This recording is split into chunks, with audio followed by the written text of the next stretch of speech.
The rate of sexually transmitted diseases in older adults is rising dramatically in the US and the UK. The question we're asking this morning is, what could be contributing to this? And how are things looking for us locally? Joining us for a chat is gynaecologist Dr. Mpume Zenda. She's talking to us from Johannesburg. A very good morning to you. Are we doing the same thing here in South Africa? Are we getting more active the older we are and getting more of these STIs? Good morning. Thank you for having me. I think there are two things. The one is that the focus has always been on researching, the young adults in terms of sexually transmitted diseases. So we've often not paid as much attention to the elderly group, particularly if you're thinking about 50 years and above. If you look at our statistics, they are often concentrated on the younger grouping.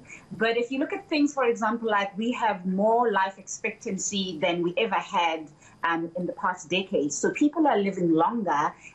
Also, there is a huge rise in, divorce, and therefore you find things like people starting new relationships at a later stages. So that will contribute quite significantly. What we probably haven't gotten right as well as we should have is how do we appropriate healthcare for those people, because the way and the messaging that goes towards elderly people is very different to the way that you would approach a younger group. And do you think that possibly an older woman, for example, might think, well, I don't need to have any sort of protection because I'm not going to fall pregnant, so why bother? Absolutely. I mean, those are some of the things that that will contribute. Also, the way that elderly people consume information is not like how the young people. We are always on our phones. With information readily available to us.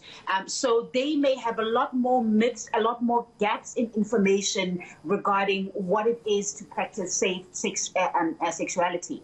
All right. It's fantastic, obviously, to hear that older people are having more sex or being more sexually liberated, because sex is good for you. It's good for you physically and mentally. Absolutely, absolutely. And there's, we live in the day and age where before it used to be quite taboo to have these conversations, to have relationships, and there was always this myth that, being active is for the young. But we are seeing, and which is good, adults, in their 60s, 70s, 80s, still being sexually active, which is absolutely amazing. All right, let's celebrate that. But also, as you said, the older people need to be a little bit more cautious. Maybe their education is not out there. What can happen to them if they don't protect themselves? In the same way, and it becomes more detrimental when they contract things like, HPV, for example, that may lead to cervical cancer, things like HIV. First of all, without the information, it means they are not able to access care as soon as possible to prevent early side effects from the viruses. Not only that, very often in the latter years, people have other chronic diseases which impact even more on their health. So with the combination of whether it's sexually transmitted, whether it's as a result of sexually transmitted, they get like chronic diseases like I said, cervical cancer is a big one.